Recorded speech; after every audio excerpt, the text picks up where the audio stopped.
Ang seguridad at supply ng pagkain ay isa sa mga pangunahing isyu sa bansa at ito ay dulot ng patuloy na pagbaba ng bilang ng mga magsasaka at kakulangan ng interes ng mga kabataan sa agrikultura. Bukod dito, ang pagpalaganap ng masakit sa hayop ay nagdudulot sa kakulangan ng pangunahing agrikultural na produkto at naging sanhi ng pagtaas sa mga presyo ng mga ito. Isa ang mushroom sa mga mahalagang aspeto ng seguridad ng pagkain dahil sa kanilang nutrisyon, pagiging sustainable at alternatibong pinagkukunan ng pagkain. Ayon sa isinagawang pag-aaral, mayroong 92% na gap sa pagitan ng supply at demand sa buong bansa at 99% sa Western Visayas. Ito ay nagpapakita ng mataas na pangangailangan para mapunan ang demand.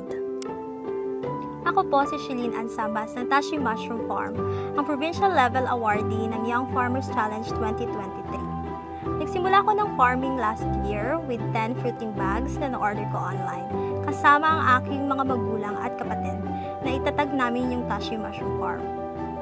Layunin namin na magkaroon ng isang sustainable at eco-friendly na pamamahala sa buong produksyon at tulungan ang kapwa magsasaka na mapalago ang kanilang kita sa pamamagitan ng pagbili ng farm waste bilang pangunahing sangkap sa paggawa ng aming mga fruiting bags at pagsuporta sa local mushroom growers at pagbigay pangkabuhayan ng extra income sa aming mga resellers. Makatutulong din ang pagmamashroom bilang isang magandang alternatibo sa karne dahil sa kanilang mataas na nutritional value. Ito rin ay nagbubukas sa maraming oportunidad para sa mga magsasaka at ang pag-usbong ng agrikultura dahil ang probinsya ng Guimaras ay sikat sa mga produktong agrikultura tulad ng mangga, saging, kamatis at iba pa. With our tagline, Tashi Uho, namit kag everyday may usbong, pag matilawan mo, mabakal ka. Ang logo namin ay nakafocus sa aming produkto. The letter T was used to symbolize the silhouette or shape of a mushroom, particularly the oyster mushroom, which is the main product of the farm. Isa sa aming corporate social responsibility ay local outsourcing. Ang aming mga raw materials ay farm waste na nabibili namin sa mga local farmers. Instead, na isa sinasawalang bahala ay mapagkakitaan nila sa pagbebenta sa amin. Dahil sa YFC, nabigyan at nabukas ng oportunidad sa local mushroom growers ng Guimaras, sa kanila kami kumukuha ng ibang materials at mushroom na ginagamit namin sa aming produksyon at value-added processing. Ako gali si Henry Ferrer, local farmer sa Mushroom Grower Association sa Guimaras. Isa ako ka dako nga nabulig sa mga ibang mushroom grower direct. Isa rin sa aming social responsibility ay ang pagbigay ng pangkabuhayan sa aming mga reseller na kung saan ito rin ay makatutulong sa kanila dagdag income. Ako si Bethany Joy Valdeo, reseller sa Tashi Mushroom Farm, kagini nakabuligid dugang sa akong income sa pang-adlaw-adlaw.